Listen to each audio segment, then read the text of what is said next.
Ученици од основното училиште Гоце Делчев Коче Рацен и Славчо Стојменски и од средното училиште Ванчо Прке, заедно со наставници и ментори, реставрираа, поправаа и бојадисуваа клупи во техничка работилница во средното училиште Ванчо Прке, со што ја организираа младинската акција подржана од општина Виница и проектот на УСАИД за меѓуетничка интеграција на младите во образованието, имплементиран од Македонскиот центар за граѓанско образование во соработка со Младинскиот образовен форум.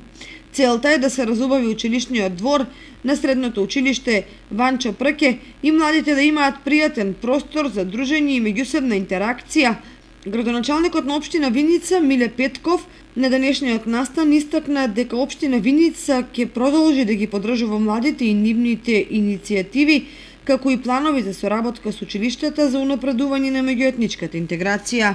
Основните и средното училиште во општина Виница организираа младинска акција поддржана од општина Виница и УСАИД, од проектот на УСАИД за меѓународна меѓуетничка интеграција на младите во образованието. Имплементирана од Македонскиот центар за граѓанско образование во соработка со Младинскиот образовен форум.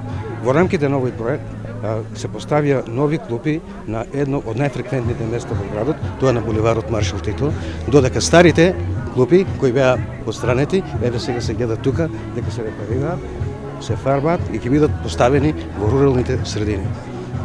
Општина Виница ќе ги поддржува сите младински иницијативи и ќе нуди помош за решавање на проблемите на младите за цел разобавување на нашиот град.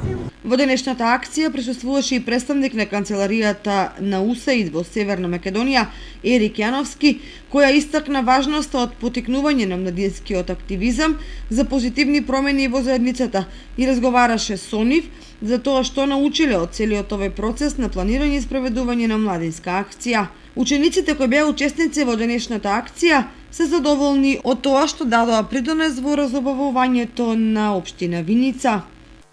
Делот за правење на флаерот за овој проект. Овој проект се клупи на булеварот кој веќе во функција со нови, а старите кои што беа таму се фарбаат од страна на учениците и ќе се стават во руралните средини. Со овој проект имаме и екоакција, каде што младите се повеќе инволвирани во екоакциите и ја покачуваме свеста на младите, исто така на сите други. А тоа значи дека сите бои во и природата се позитивни и дека треба да се одржува природата. Акцијата е резултат од онлайн работилници на кои учествуваа ученици во изминатиот период на кој што ги идентификуваа предизвиците и можните решенија за подобрување на состојбата во нивната општина.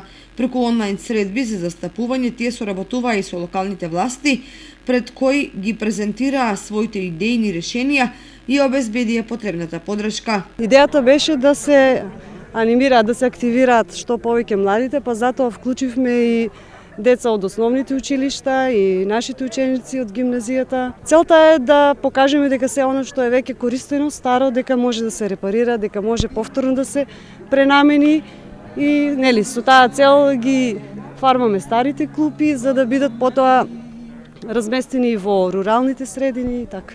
Преку проектот на УСАИД за меѓуетничка интеграција на младите во образованието се создаваат можности за интеракција помеѓу учениците и се поттикнува нивната креативност и младинско учество.